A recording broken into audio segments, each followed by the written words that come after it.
The Enchanted Forest Adventure. Once upon a time, in the peaceful village of Willowbrook, there lived a curious little girl named Lila. Lila had big, sparkling eyes and a heart full of adventure.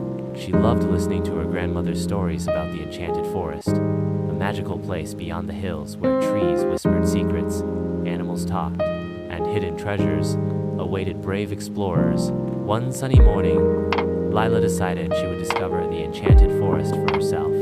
She packed a small bag with some bread, cheese, and her favorite red scarf, and set off on her journey.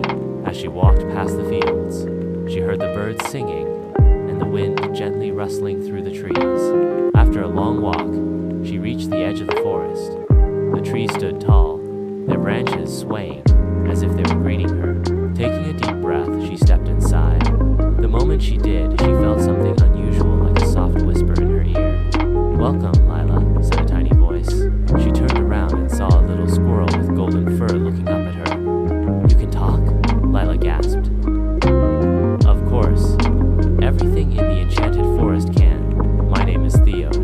What brings you here?" the squirrel asked, twitching his fluffy tail. "I want to explore and find the magic everyone talks about," Lila exclaimed.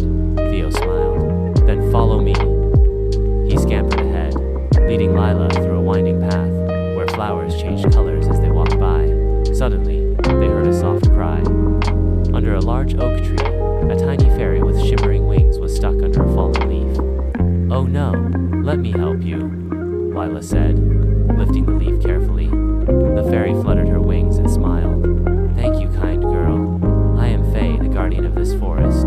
As a token of gratitude, I grant you one wish." "Choose wisely," Lila thought for a moment. "I wish for everyone in my village to have enough food and never go hungry." Faye clapped her hands, and a shower of golden dust swirled around them. "Your wish is granted, Lila. You have a kind heart. The fields in your village will always be fertile, and there will always be plenty to eat." Lila beamed with happiness. As the sun began to set, Theo led her back to the forest's edge. "You are always welcome here, Lila," he said before disappearing into the trees. When Lila returned to Willowbrook, she found the fields blooming with fresh crops, and the villagers rejoiced. She never forgot her magical adventure and often visited the Enchanted Forest, knowing that kindness and courage would always bring wonderful surprises. And so, the little girl with the big heart became the village's greatest storyteller, sharing her magical journey with everyone. The end.